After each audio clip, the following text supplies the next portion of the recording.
Welcome everybody. Today we're going to read together chapter 5 of Le Petit Prince.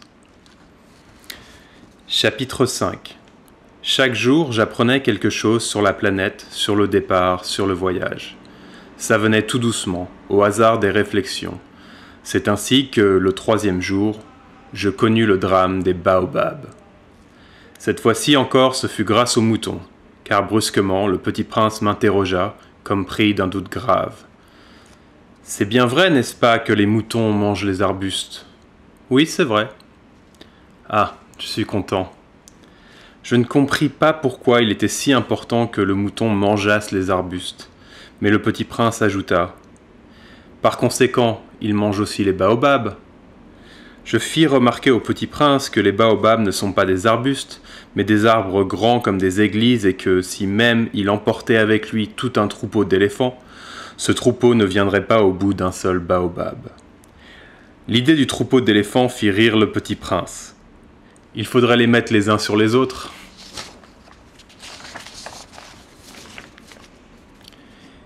Mais il remarqua avec sagesse. Les baobabs, avant de grandir, ça commence par être petit.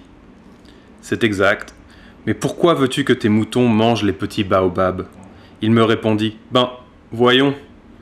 Comme s'il s'agissait là d'une évidence, et il me fallut un grand effort d'intelligence pour comprendre à moi seul ce problème.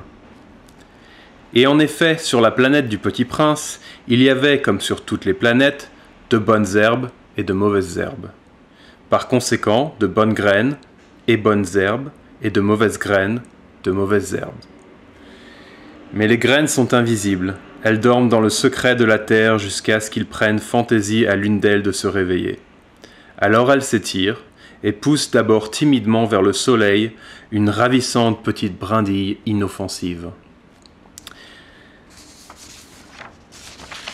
S'il s'agit d'une brindille de radis ou de rosier, on peut la laisser pousser comme elle veut. Mais s'il s'agit d'une mauvaise plante, il faut arracher la plante aussitôt, dès qu'on a su la reconnaître. Or, il y avait des graines terribles sur la planète du Petit Prince. C'étaient les graines de baobab. Le sol de la planète en était infesté. Or, un baobab, si l'on s'y prend trop tard, on ne peut jamais plus s'en débarrasser. Il encombre toute la planète. Il la perfore de ses racines, et si la planète est trop petite, et si les baobabs sont trop nombreux, ils la font éclater. C'est une question de discipline, me disait plus tard le petit prince. Quand on a terminé sa toilette du matin, il faut faire soigneusement la toilette de la planète. Il faut s'astreindre régulièrement à arracher les baobabs dès qu'on les distingue d'avec les rosiers auxquels ils ressemblent beaucoup quand ils sont très jeunes. C'est un travail très ennuyeux, mais très facile.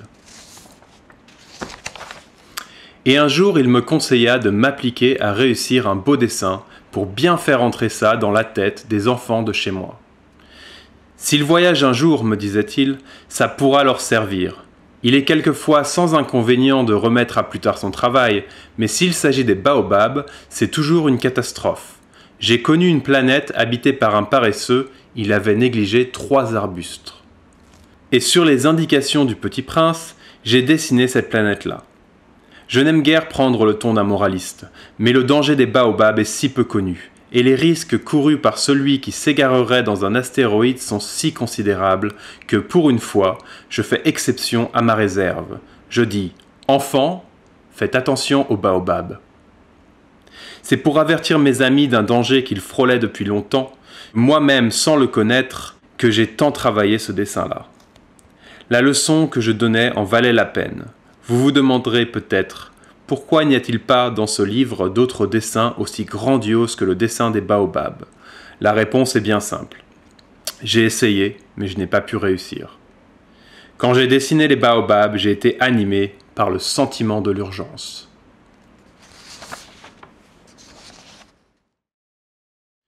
This was chapter 5 of Le Petit Prince. I hope you had a good time reading along with me, and I'll see you on the next one. Bye-bye.